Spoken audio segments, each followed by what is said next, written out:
খবর সংগ্রহ করতে গেছিলাম একজন ডিজিটাল মিডিয়ার কর্মী হিসাবে, অন্য কোনো উদ্দেশ্য ছিল না। ওই গদি মিডিয়া কি দেখাচ্ছে ওটাতে বিভ্রান্তি হবেন না। ভারতবর্ষ জিন্দাবাদ। বাড়িতে ছিলাম না, ছিলাম সুজাপুরে। গদি মিডিয়ার চক্রান্ত, এনআইএর উপর ভরসা আছে। আজকে আমরা মোফাক্করুল ইসলাম আর একরামুল বাগানের হয়ে বেল পিটিশন করেছিলাম। দুটো কেস আছে, যে দুটো কেস হচ্ছে একটা স্পেশাল 15, একটা স্পেশাল 17 এনআইএ। তো আমরা স্পেশাল 15 নম্বর কেসে মোফাক্করুল ইসলাম আর একরামুল বাগানের বেল গ্রান্ট করেছে ল্যান্ডেড কোর্ট।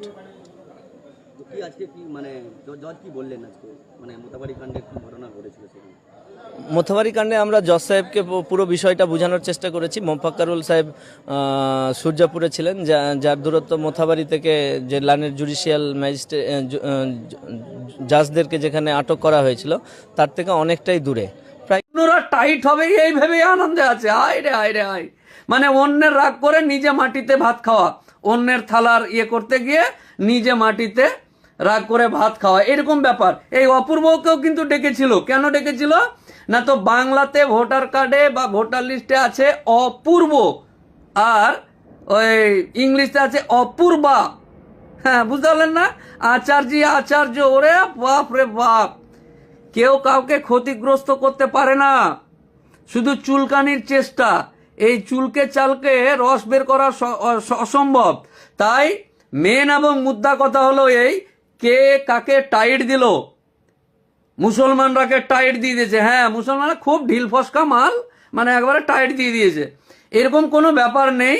মেন এবং মুদ্রা কথা এই যে এসআইআর এর শুরু থেকে এখন অবধি, এসআইআর ঘোষণা থেকে শুরু করে এসআইআর এর আগামীকালকে লিস্ট বার হওয়া পর্যন্ত আপনি যদি সুস্থ মানসিকতার মানুষ হন, আপনি যদি অসুস্থ, আপনার মাথায় যদি নোংরা ঢুকে থাকে, তাহলে আমার কথা ভালো লাগবে না। কিন্তু যদি আপনি সুস্থ মানসিকতার মানুষ হন, তাহলে যারা বিভিন্ন রকম স্লোগান দিয়ে করে বেড়াচ্ছিল, তার বাপকেও ডেকেছে। অসুস্থ বাপ ভ্যানে করে ওই মূত্রথলি অপারেশন করা রুগী, ওই অপারেশন করে থাকলে যে পেশচাপ বার হয়, যে একটা পাইপ দিয়ে আর ক্যারি ব্যাগ ধরে রাখে, ওই পেশচাপ বার করা ক্যারি ব্যাগ ধরে এসআইআর এর নোটিশের জবাব দিতে হাজির হয়েছে। ও আবার এসে ফেসবুকে কমেন্ট করছে যে না ওই উমুক যারা এসছে তাদেরকে টাইট দেওয়া হবে, যারা অরিজিনাল তাদের কিছু হবে না। আরে যাদের বাপ দাদু 14 গোষ্ঠী এইখানে, তাদেরকে ডাকা হয়েছিল জামাইবাবু। আপনার খেয়াল নেই, খোঁজ নেই। আর খেয়াল বা খোঁজ থাকলেও আপনি মানসিক রোগাক্রান্ত হয়ে গেছেন, যে না আপনি যা বলবেন বা যা হচ্ছে সব ঠিক হচ্ছে। ইলেকশন ঘোষণা হয়নি, কি বলে আর্মি চলে এসছে, দিয়ে আগামীকাল না পরশু থেকে বলে রুট মার্চ করবে। তো এই যে বিভিন্ন একটা পরিকল্পনা, যে পরিকল্পনাতে ওই যে আমার কাছে সঠিক তথ্য নেই, বিহারে কিছুদিন আগে ভোট হলো, বিহারে ভোট হয়ে ওখানে মাছ মাংস কি সব বন্ধ করেছে, এই করেছে। হ্যাঁ, পশ্চিমবঙ্গের বাঙালি যারা জন্মগত বাঙালি বা পশ্চিম বাংলায় বসবাসকারী যে সমস্ত মানুষ আছে, তাদেরকে টাইট দেওয়া অত সহজ নয়। মানুষকে হয়রানি ছাড়া এখানে আর কিচ্ছু হয়নি, কোনো লাভবান হবে না। আর কিছু ওই রাজনৈতিক নেতা যারা ওই ফরিয়ার মতন এই বাজারে মাছ ধরতে বেরিয়েছিল, তারা ওই কাদার গোবর ছাড়া কিছু পায়নি। এই যে ঘোলা জল এসআইআর, মুসলমান বাদ চলে যাবে, হিন্দুদের কিছু হবে না, হিন্দুরা তোমরা সুরক্ষিত আছো, এই করে দেবো, মোল্লাদেরকে টাইট দেবো, মোল্লা মুন্সি গাজী যারা আছে তারা শেষ। হ্যাঁ, এত সহজ না, সব শেষ হয়ে গেছে নাকি? বাপ রে বাপ রে বাপ, জ্ঞানের পণ্ডিত সব এক একটা। এই সমস্ত কোনো কারো কিছু হয়নি।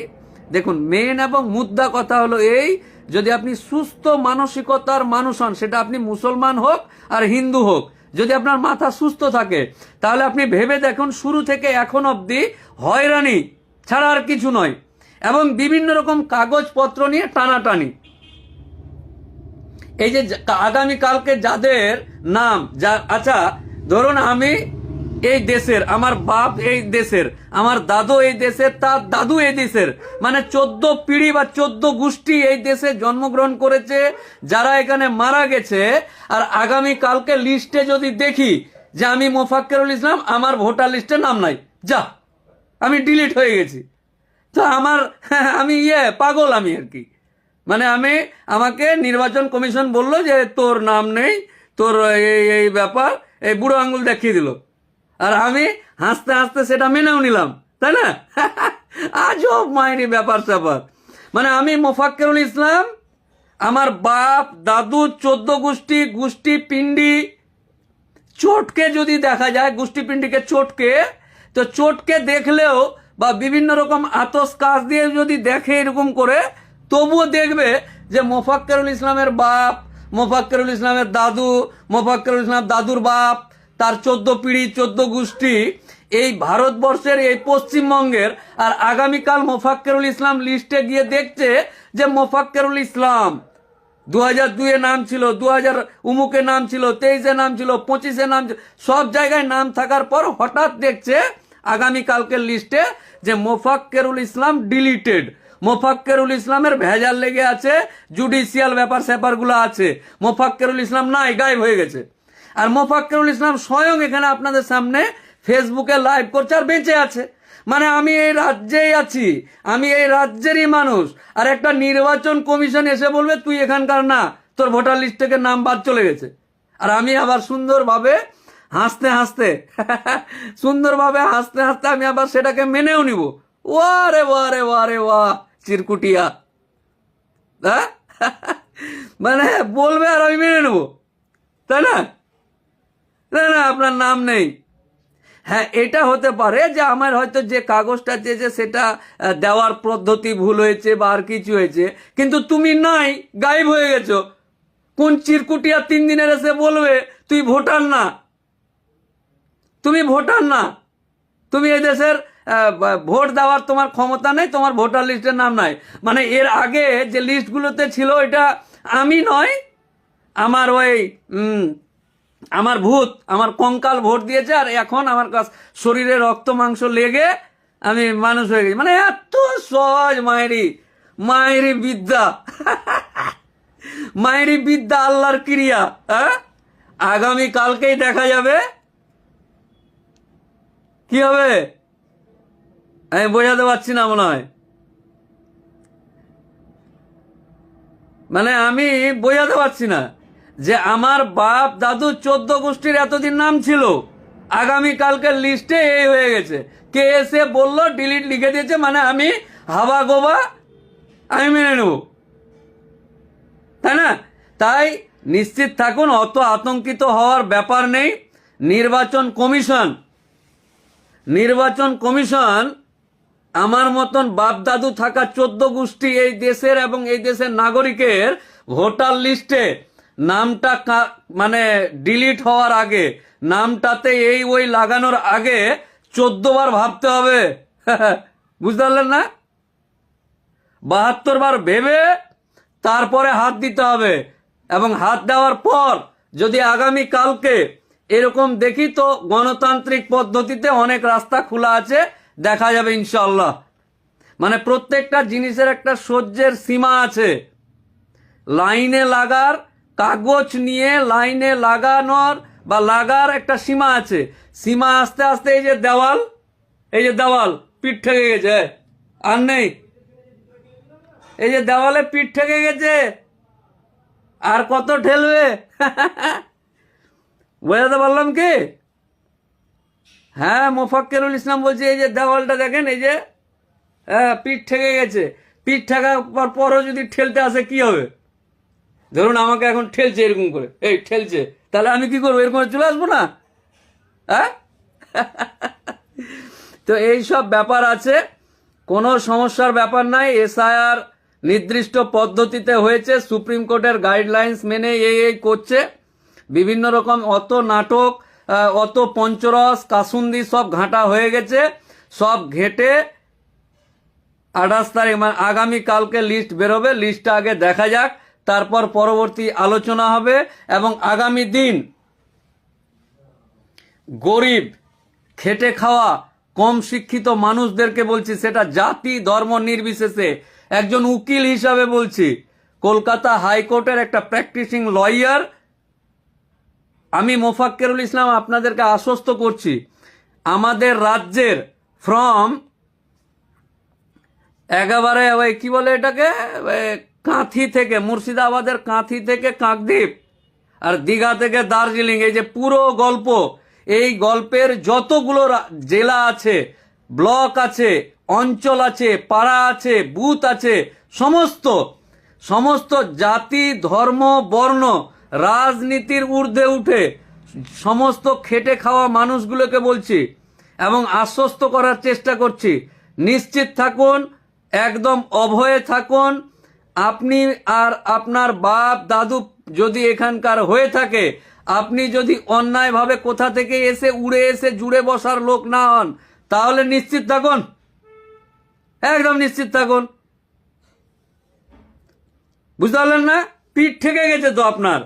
এক তো আপনি ভ্যান চালিয়ে বা দিন মজুরিতে পেট ভরছে না, সংসার চালাতে পারছেন না, জিনিসের দামপত্র বেড়ে গেছে, উন্নয়নের কোনো ব্যাপার নেই, রাস্তাঘাটের উন্নয়ন, শিক্ষা, পুরো শিক্ষা ব্যবস্থাটা তো চুলায় চলে গেছে, সবই তো শেষ। তারপরে ভোটার লিস্টে নামটাও শেষ। এই যে দেওয়ালটা পিঠ ঠেকে গেছে। পিঠ ঠেকে যাওয়ার পর সাধারণ খেটে খাওয়া মানুষ কত কি করতে পারে বুঝতে পারলেন না? 100% মাইনরিটি বুথের রিভিউ, তো রিভিউ ফিভিউ ছড়িয়ে কোই বাত নেই। 100% আর 1%, আরে 1% আর 100% এর কি আছে? যে কোনো মানুষ, সেটা মাইনরিটি বুথ হোক আর অমাইনরিটি বুথ, ওগুলা মাইনরিটি বুঝি না। পশ্চিম বাংলার বাঙালি, জন্মগত বাঙালি, সেটা জাতি ধর্মতে যেই হোক না কেন, তুই মুই কুন্না গেল্লু রে, ধরিন মারিন, এই যে ব্যাপার স্যাপার গুলো আছে, ধর এগুলা কোনো বাত নেই, যা হবে দেখা যাবে এসব। আর যে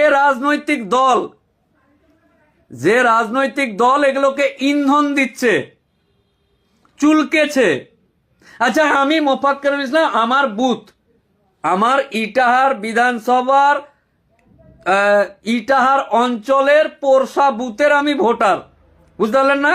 পোরশা, আমি হচ্ছে উত্তর দিনাজপুর জেলার ইটাহার বিধানসভার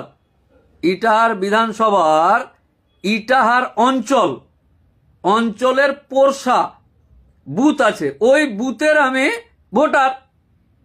কি বুঝলেন? ওই বুথের ভোটার হঠাৎ করে নাই। তো এইগুলো ব্যাপারটা কেমন না? আর আমার নামটা না থাকাতে ইটাহারের পোরশা বুথের কেউ চুলকেছে। বোঝাতে পারছি আপনাকে যে আপনার বাড়ি কোথায়, আপনার বিধানসভা কি, আপনার অঞ্চল কি, আপনার বুথ কি, ওই বুথে আপনার ভোটার লিস্টে নাম নেই আগামীকালকে। আর ওইটার জন্য এই যে যেরকম আমি বলছি আপনাকে যে আমি উত্তর দিনাজপুর জেলার ইটাহার বিধানসভার ইটাহার অঞ্চলের পোরশা বুথের আমি ভোটার, আর আমার আগামীকালকে নাম নেই। আর আমি শুনতে পেলাম আমার পাড়ার অমুক 3 ফুটিয়া নেতা বা 3 দিনের বৈরাগী যে ভাতকে বলে অন্ন, তার চুলকানির জন্য আমাকে এই হয়রানির শিকার হইতে হয়েছে। আমি কি বোঝাতে পারছি? আমার বুথের বা আমার পাড়ার একটা চিরকুট নেতা, ওই চিরকুট নেতার চুলকানির জন্য আমি পরে জানতে পারলাম, ধরুন আগামীকালকে আমার ভোটার লিস্টে নাম নেই, তো আমি জানতে পারলাম, খোঁজ নিব কি হয়েছে, কেন হয়েছে, কিসের কারণে হয়েছে, উমুক হয়েছে তুমুক হয়েছে, আর জানতে পারলাম যে আমাদের পাড়ার একটা 3 ফুটিয়া চিরকুটিয়া নেতা, সেটা পার্টি যেই হোক, তৃণমূল, কংগ্রেস, বিজেপি, সিপিএম, যেই হরিদাস পাল হয়ে যাক, কোনো একটা হরিদাস পালের জন্য আমার নামটাতে কোনো কিছু হয়েছে, আর আমি সেটা জানতে পারলাম। আর ওই হরিদাস পাল ওই পাড়াতেই থাকবে, আমিও থাকবো। আল্লাহু আকবার। বোঝাতে পারলাম না মনে হয়, আমি পেরেছি কি? হ্যাঁ, আমি কি বোঝাতে পারলাম? এই যে এসআর ফেসার হচ্ছে, এসআর ফেসারে আর একবার ঠান্ডা মাথায় যারা শুনছে ভিডিওটা শেয়ার করে দেন, যে আমার বাড়ি হচ্ছে উত্তর দিনাজপুর জেলার ইটাহার থানার ইটাহার বিধানসভার ইটাহার অঞ্চলের পোরশা বুথের আমি ভোটার। পোরশা PORSA পোরসা, ওই বুথের আমি ভোটার, আমার বাপ ভোটার, বুঝতে পারলেন না? আমার মা ভোটার, আমাকে যারা জন্ম দিয়েছে তারাও ওখানকার ভোটার, তারা বেঁচে আছেন আল্লাহর রহমতে। এইবার আগামীকালকে দেখছি যে ওই লিস্টে আমার নাম নেই, ভোটার লিস্ট বেরিয়েছে, এসআইআর। তাহলে উত্তর দিনাজপুর জেলা খুঁজবো, খোঁজার পর আমার বিধানসভা খুঁজবো, বিধানসভা খোঁজার পর আমি ওই খুঁজবো, আমার অঞ্চলের খুঁজবো, অঞ্চলের পর পার্ট নাম্বার বা অংশ দিয়ে আমার বুথের লিস্ট দেখবো, সবার নাম আছে, এলি তেলি সবার নাম আছে, আমার নামটা নেই। পরে এবার জিজ্ঞাসা করো, আমি কলকাতায় আছি, ফোন করব, কি হয়েছে, নাম নাই, কি ব্যাপার, উমুক তুমুক। আমাকে কেউ বলল যে আমাদের পাড়ার চিরকুট নেতা আছে, কোন পার্টির, না তো কোনো একটা পার্টির, সেটা বিজেপির হোক, তৃণমূলের হোক, CPM এর হোক, কংগ্রেসের হোক, আই ডোন্ট কেয়ার, যেই লোক হোক, ওই চিরকুটুয়া চুলকেছে, ওই চুলকানির কারণে উকিলবাবু আপনার ভোটার লিস্টে এই ঘটনা ঘটেছে। আর ওইটা শুনে আমি একটা ফুলের মালা কিনবো, একটা ডাব কিনবো, ডাবের জল, ফুলের মালা, 1 পোয়া মিষ্টি নিয়ে যাব, হ্যাঁ, গিয়ে জিজ্ঞাসা করবো, জামাইবাবু ই ক্যা বাত হো গিয়া, তোমার চুলকানির কারণে আমার ভোটার লিস্ট থেকে নাম বাদ হো গিয়া। ওরে বাপ রে বাপ, আমি কাঁদতে লাগবো, ধট মশাই, কাঁদতে লাগবো আমি। ও মোচ তো নাই, মোচে তা দিব কি করে, মোচ তো নাই।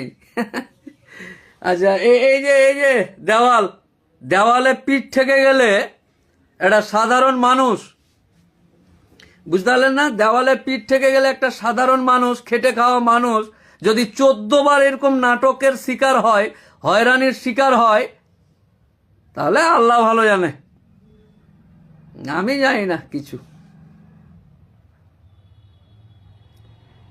দেবদাস কুণ্ডু, মাতব্বরি মারাতে হবে না, 11টা রাজ্যে কি হচ্ছে ওইটা আমার দেখার দরকার নাই।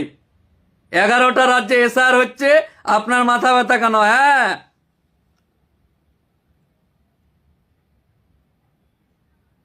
11টা রাজ্যে কি হচ্ছে? আচ্ছা, কেরালা রাজ্যে কত কি হয় আপনি করেন সেটা? কেরালা রাজ্যে, কেরালায় যান, কেরালায় গিয়ে ঘুরে আসবেন একবার, কেরালায় একই দোকানে অনেক কিছু পাওয়া যায়, করেন আপনি? মানে এসআইআর এর বেলা আমি অন্য রাজ্য দেখব, আর ভ্রাতৃত্ববোধ, জাতীয়তাবোধ সমস্ত কিছু দেখার সময় না না না, ওই ইউপিতে কেন মারছে, এখানে কেন হয়েছে, ওখানে এই, মানে আপনি এসআইআরটা শুধু অন্য রাজ্যে দেখতে যাব নাকি? আর একে অপরের ভ্রাতৃত্বটা আমি এখানে দেখব না। ভ্রাতৃত্ববোধ, জাতীয়তাবোধ, ভারতবর্ষ জিন্দাবাদ, এটা এখানে দেখবো না। ওই শুধু এসআইআরটা হচ্ছে আসাম মে হো রা হ্যায়, কুছ নেই হো রা হ্যায়, পশ্চিমবাংলা নিয়ে মাথা খারাপ কেন? কেরালায় হচ্ছে, আপনার মাথা ব্যথা কেন? তাই নাকি? কেরালার মতন সুন্দর রাজ্য এবং ভ্রাতৃত্ববোধ, ওখানে জাতপাতের ব্যাপার নেই। হ্যাঁ কুণ্ডুবাবু, বৃদ্ধ তো হয়ে গেলেন, কদিন পর মারা যাবেন, চিতায় গিয়ে ধোঁয়া উড়িয়ে দিবে, চিতাতে শুয়ে ধোঁয়া উড়িয়ে দিবে মৃত্যুর পর, কদিন পর মারা যাবেন, মাথা থেকে নোংরাগুলো বের করা যায় না? 11টা রাজ্যে কি হয়েছে ওইটা নিয়ে মাথা খারাপ? এসআইআর 11টা রাজ্য হচ্ছে, আর পশ্চিমবঙ্গে সেম।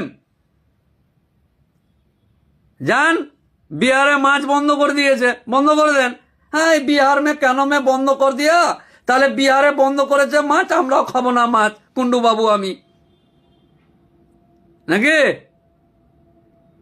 আচ্ছা, আরে Pandit, I love you Debashis Kundu বাবু, বাট আই লাভ ইউ হৃদয়ে জায়গা দি, অহেতুক এখানে উঠলে মাথা এরকম ফেলে দেবো ঝাঁকি মেরে, মাথায় উঠে নাচার চেষ্টা করবেন না। পণ্ডিত আপনি একাই, আর আমরা সব বোকা, ঘাস খাই।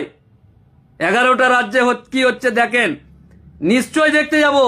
ওখানে মন্দিরের পাশে মসজিদ আছে, কত শান্তি শৃঙ্খলা বলে, একই হোটেলে বিভিন্ন রকম জিনিস, ওইগুলো না না না না, ওগুলোতে আমি না, আমি শুধু এসআইআরটা দেখবো। সরি, আই কান্ট,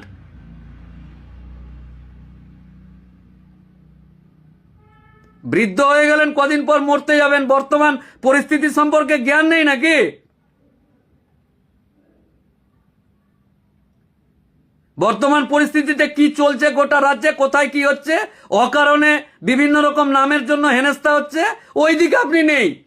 আপনার পাড়ায় আপনার যে সেবা করেছে, সেই যে আপনার বাড়ি পরিষ্কার করেছে, সেবা করেছে, যে রাজমিস্ত্রি আপনার বাড়ি বানিয়েছে, সেই রাজমিস্ত্রির ভোটার এই এসআইআর এর সময় নামের ভুল এসেছিল, হেল্প করেছেন আপনি, পণ্ডিতগিরি মারাচ্ছেন এখানে। আপনি যে বেঁচে আছেন, আপনি যে কদিন পর মরবেন, একটা সাধারণ মানুষের এই যে এসআইআর এর একটা হয়রানি গেল, এই হয়রানিতে আপনার ভূমিকা কি পণ্ডিত? হ্যাঁ পণ্ডিত, ভূমিকাটা কি আপনার? শুধু পণ্ডিতি মারানো ভূমিকা? নিজের এলাকাতে, নিজের বাড়ির পাশে আপনার যে উপকার, আপনার যে গাড়িটা মুছে দেয়, আপনার রান্নাঘরে যে রান্না করতে আসে, আপনার যে এই করে, উমুক করে, তুমুক করে, যারা আপনার সাথে রিলেটেড, নিশ্চয়ই আমি আপনার বাড়ির পাশে বাড়ি নয়, আপনার বাড়ির পাশে তো কেউ আছে রে বাবা, তারা যে এসআইআর নিয়ে এত হয়রানি হলো, আপনার ভূমিকাটা কি পণ্ডিত বাবু? আপনার কাছে জানতে চাইছি আমি। ওই দিকে কিছু নাই, না 11টা রাজ্যে হচ্ছে, এখানে আবার এত কি? আরে 11টা রাজ্যে অনেক শান্তিতে তারা বাস করছে, কোন রকম ডিস্টারবেন্স নেই, রাজনৈতিক কারণে কোন রকম হানাহানি নেই, কোন রকম মারামারি ঝগড়া কিচ্ছু নেই, কোন রকম জাত পাত নিয়ে গন্ডগোল নেই, কিছুই নেই। ওইগুলো আপনি দেখবেন না, শুধু এসআইআর এর ব্যাপার সময় দেখবেন, আর বাকি যা ইচ্ছা তাই হয়ে যাক নাকি? সরি, দ্বিচারিতা মনোভাব নিয়ে আমার ফেসবুকে এসে কমেন্ট করতে আসবেন না, দরকার নেই। সরি, আমাকে ফলো করারও দরকার নেই আপনার। সঠিক কথা যদি বলতে পারেন, সঠিক মানসিকতা যদি থাকে, সঠিক গঠনমূলক যদি কমেন্ট করতে পারেন, করবেন, উত্তর দিব। উকিল মানে উত্তর দেওয়া কাজ, করুন না, প্রশ্ন করুন, কিন্তু অহেতুক এটা কেন ওইটা কেন বলতে আসবে না। সরি, তখন মাথায় অন্য কিছু উঠে যায়, বুঝতে পারলেন না? কারণ সাধারণ মানুষ আজকে গোটা রাজ্যের এদিক থেকে ওই দিক, ডান বাম, উপর নিচ, সাইড বাম, সব ব্যস্ত হয়ে আছে এই সব ক্যারিক্যাচার নিয়ে। একটা মানুষ ইনকাম করবে কি করে, খাবে কি করবে, এগুলো ভাবা বাদ দিয়ে কাগজপত্র ব্যাগে করে নিয়ে দৌড়াদৌড়ি করছে। তাই সাধারণ মানুষ যারা আছে তারা নিশ্চিত থাকেন, আগামী দিন যদি নাম কাটা যায়, নাম বাদ যায় বা আর কিছু হয়, তাহলে দেখা যাবে ইনশাল্লাহ। এবং গণতান্ত্রিক পদ্ধতিতে আইনি ব্যবস্থা আছে, বিচার ব্যবস্থা আছে, সবই আছে, চিন্তিত হওয়ার ব্যাপার নেই। হ্যাঁ, হয়রানিটা হবে, আর যে রাজনৈতিক দল, যে পার্টি এই হয়রানিগুলো করছে, এর উচিত শিক্ষা কিন্তু এবার দিতে হবে। এবার দেওয়ালে পিঠ ঠেকে গেছে, কোনো কথা কাহিনী মানা যাবে না। এই যে সমস্ত রকম নাটক, বছরে 14 বার 72 বার লাইন, বাপের কাগজ দেখা, মায়ের কাগজ দেখা, লুঙ্গি তোল, লুঙ্গি খোল, কাগজ নে, এই কর সেই কর, এই ডান দিকের বগলটা একটু উঠা, এতবার আর পারা যাবে না। এই যে পিঠ ঠেকে গেছে বিভিন্ন রকম, সেই যেদিন থেকে এসছে খালি এই কর ওই কর, উমুক কর তুমুক কর। এর জন্য যে রাজনৈতিক দল দায়ী, আর যারা নিজেকে মুচমুচ করে হাসছে, এই হাসি এবং এই দায়ী, সামান্য লাভের কারণে নিজের লোভ লালসা দেখতে গিয়ে এই সমস্ত মানুষগুলোকে সুযোগ করা যাবে না।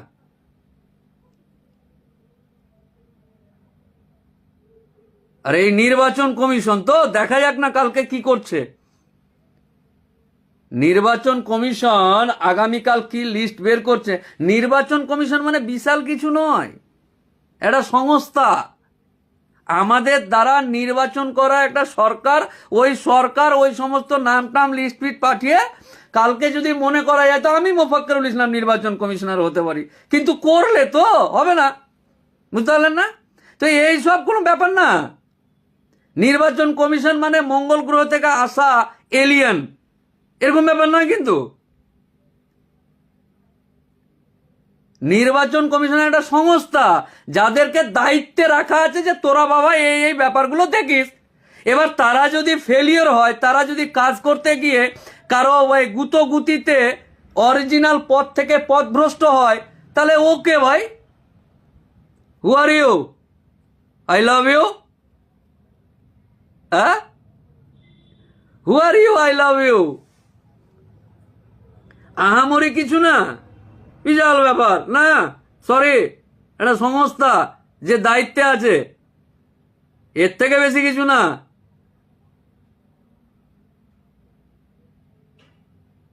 আর নাম বাদ চলে গেছে, নাম ইয়ে হয়ে গেছে, মানে আতঙ্কিত হওয়ার ব্যাপার নাই। কেন আতঙ্কিত হবেন? আপনার বাপ দাদর 14 গোষ্ঠী এখানকার। কাগজের ফল্টের জন্য যদি তারা করে তো কাগজ ঠিকঠাক করে জমা দিতে হবে, আবার কি আছে এত? সরি, সকলে ভালো থাকুন।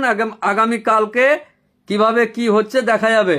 আর রোজা রমজান চলছে, রমজান মাসে প্রত্যেকটা রাজ্যের প্রত্যেকটা জায়গায় মসজিদগুলো সেজে উঠেছে রং ফং করে, লাইট ফাইট জ্বালিয়ে, ও সেহরি ইফতার বিভিন্ন রকম ব্যাপার চলছে। আলহামদুলিল্লাহ, আল্লাহু আকবার, আলহামদুলিল্লাহ, খুব সুন্দর। এবং এই যে শাহানুর, নবাব, তারিকুল, আবদুল্লাহ লস্কর, যারা দেখছে নবাব, এই যে বিভিন্ন রকম আপনাদের এলাকায় মসজিদগুলো কত সুন্দরভাবে সেজে উঠেছে, একটু দেখা, ভিডিও দে, পোস্ট কর।